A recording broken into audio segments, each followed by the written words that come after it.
Welcome back.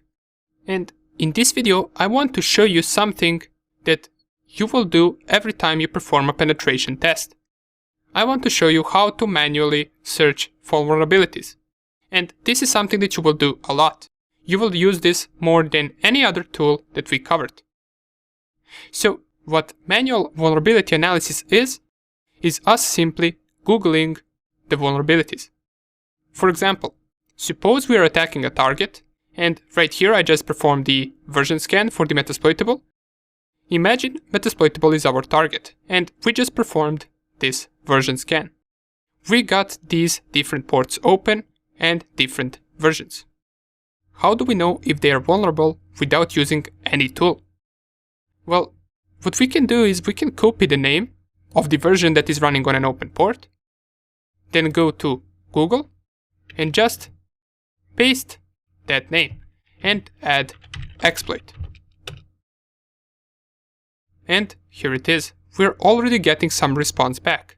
Python exploit for this version, which is the exact version that our Metasploitable has. VSFTPD, the exact version that we have. Backdoor command execution.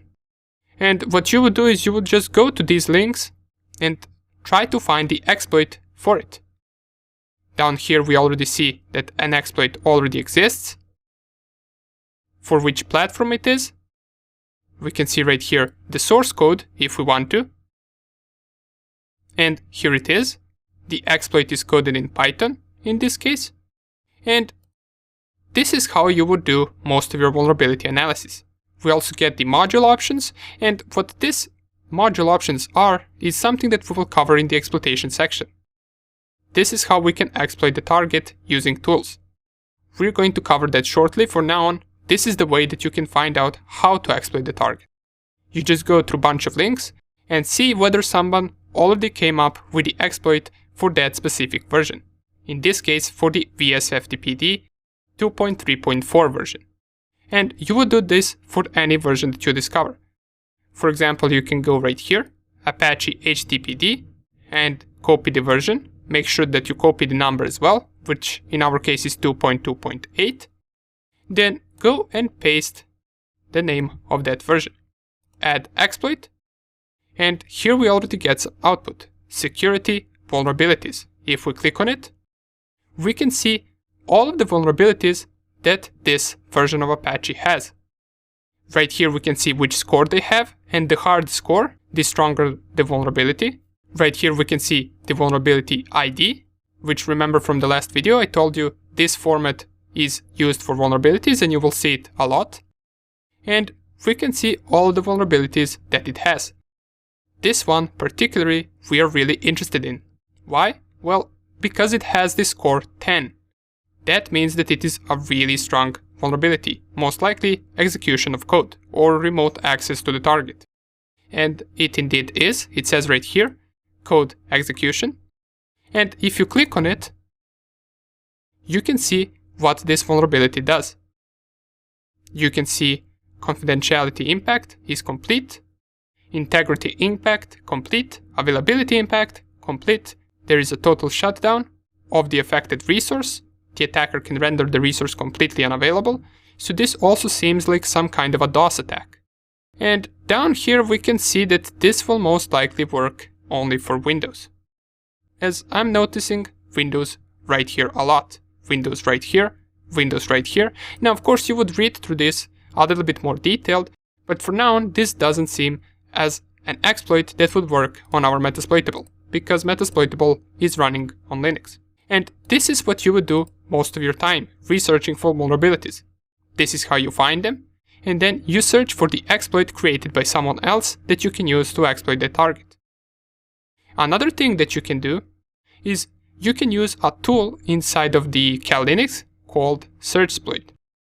And Searchsploit, if I type --help, simply takes the input of the version of software, and then it searches through Cal Linux database through all of the exploits that Cal Linux has and tries to find an exploit that will work for that specific version.